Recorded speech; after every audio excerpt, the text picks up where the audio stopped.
So since my last video on the Hylo airdrop over a month ago, a bunch more ways you can use in order to use points for the Solana airdrop have appeared with new vaults on Loopscale and RateX. So if you don't already know, Hylo has been absolutely blowing up recently on Twitter with a bunch of big influencers and a lot of capital flowing in, but there is still a good opportunity and you can get a killer yield with this protocol as well. So Hylo is an innovative DeFi platform on Solana which uses their liquid staking token as collateral for their hyUSD stablecoin. And this thing has been performing extremely well recently. Retired Chad Dev, who recently kind of retired from Twitter, came back to be an advisor for them, and even through all of the drawdowns in Solana with the mass liquidation event, which pretty much wiped out all the shorts and leverage, their XSOL leverage Solana token faced no negative impacts, which was great to see. And this is kind of what brought on all of this new wave of capital. But we have methods where we can 5 to even 10x our initial points. So if someone is earning points, has $1 million deployed on the platform, with under $1,000, you've been able to actually print more points than them if you use the correct methods.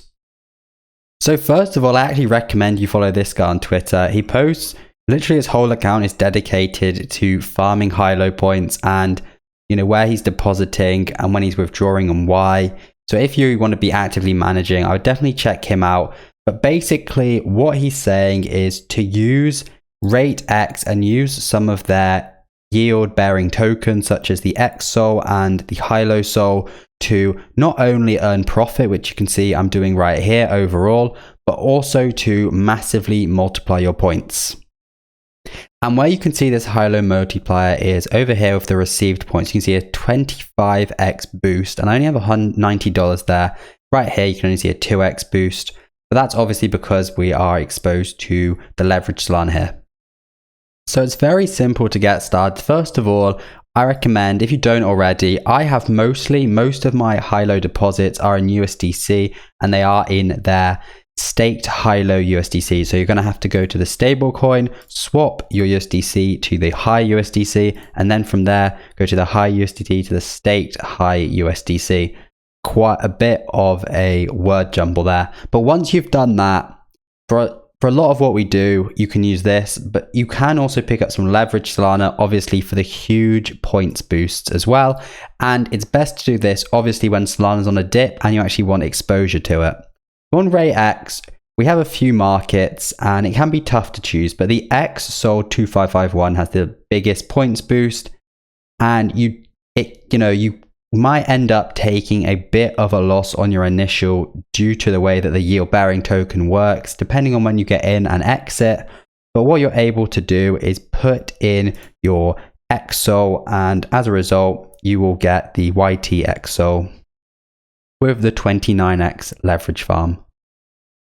But another great way where you can still get a lot of points but using the stable coins is using markets such as the hyUSD on RateX, or going over to Loopscale and actually looping your funds. So what you're doing is, how it works is, for this market, I'm not just staking my hyUSD token. What it's doing is I am lending that, I'm borrowing against this with a certain percent, borrow rate such as 3% borrow. And then what I'm hoping to do is with the loop, I will deposit that hyUSD again, and then I'm taking a loan out against it as well, depending on my leverage, and I can keep doing this. So it can be a bit confusing if you haven't done this before, but what I'm hoping is that my borrow rate is lower than what I will get as a result, and also that we don't have any liquidation events such as a depegging between the tokens staked hyUSD and hyUSD, as that can happen, or if you're in a different market such as USD and staked hyUSDC, again, we don't have a depeg there, like these two. So if we do see, a hack or anything like that, we could see this token right here. It might depeg, that's always a risk. But you can see my liquidation price for this position right here. We would have to see quite a big fall in the token, 24%, for me to be at risk of liquidation. But this is where you can see where you can actually end up taking a loss doing this. Only a small one, but you can see my borrow APY is actually 10.5%. But because of the token change since I entered the loop, I am down slightly, but we would hope, in the future, this will change and I will go into profit. So there is a decent amount of deposits into some of these, as you can see. And what you're able to do is when you do end up the leverage and up the loop, you are just massively multiplying these points. So I actually don't have anything in this particular pool right here. So what I'm able to do is deposit, 100, select my leverage. The higher leverage and the longer fixed rate, the less chance you will be able to get that deposit. But we can see some of the information here, like the APY, the estimated yield per year, and that liquidation price. If I stuck this all the way up to 9x, you'll see this get really, really close. If this price moved 5%, we could be at risk. I wouldn't recommend leveraging that high because, anything can happen in the market, even though it shouldn't. If we look at the comparison between these coins, they are very consistent and they have been moving together. So I can select 1 week, I can put the leverage.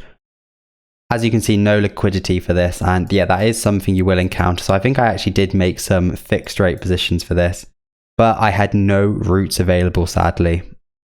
So the way to adjust for this is either to lower your leverage, lower the fixed rate, or lower the amount you put in. So maybe if I put $10 here, there might be, see, then I have the ability to deposit, but maybe if I up the leverage, I don't. So if I lower that again, you can see at 3x, I am able to.